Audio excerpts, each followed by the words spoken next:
Have you ever felt unlovable? Maybe it's that sinking feeling in your stomach when you're alone. Or maybe it's that voice in your head whispering, you're not good enough, you're useless. Does that sound familiar? Take a deep breath now, because I want you to hear this.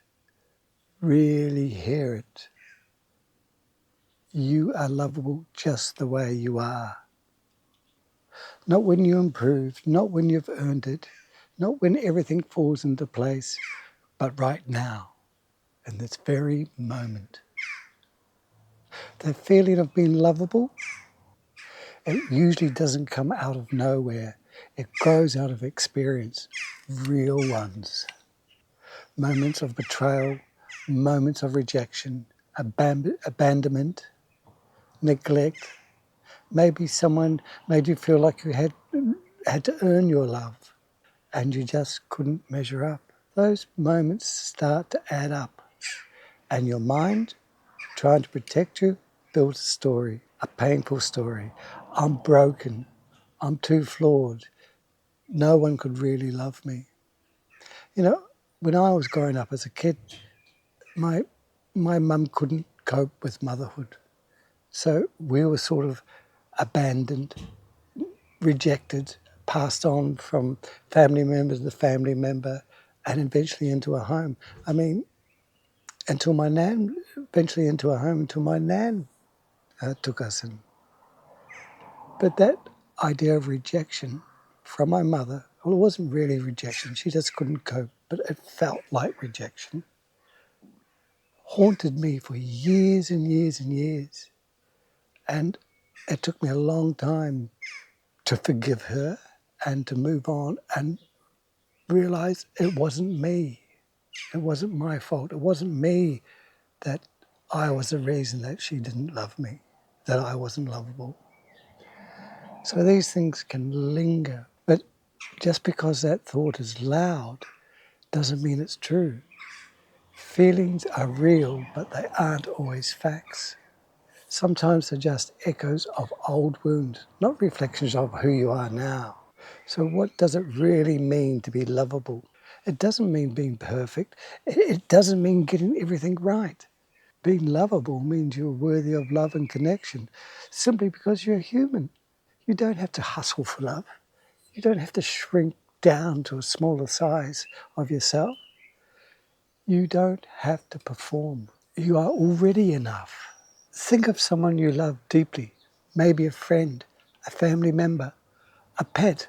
Are they perfect? Of course not. But do their imperfections take away from their worthiness of your love? Not at all. So why would you be different? Why would you talk to yourself like that? If you're in a moment of feeling unlovable, I want to give you a few truths to hold on to. 1, your mind can lie to you. The inner critic is harsh and sometimes even cruel, but you don't have to believe everything it says. Start noticing these thoughts and gently challenge them.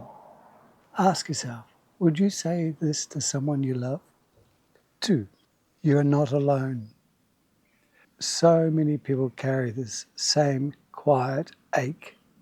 Feeling unlovable doesn't make you broken, it makes you human. 3, love isn't earned, it's received. You don't need to become someone else to be lovable. The people who are meant for you will love you in your imperfect, messy, beautiful self. 4, choose the people who reflect your worth back to you. This isn't a quick fix. It's a daily practice, a gentle returning. 5, you have inherent value. No mistakes, no regrets, no wounds can erase that. Nothing you've done and nothing that has been done to you can take it away. You are still here, and your story has still being written. There are chapters ahead of you full of unexpected love. So if no one has told you lately, you are worthy of love, you matter, you are not too much, you are not too little, you are just enough.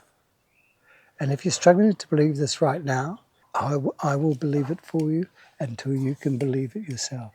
Now, be gentle to yourself today, take a breath, and let your heart rest.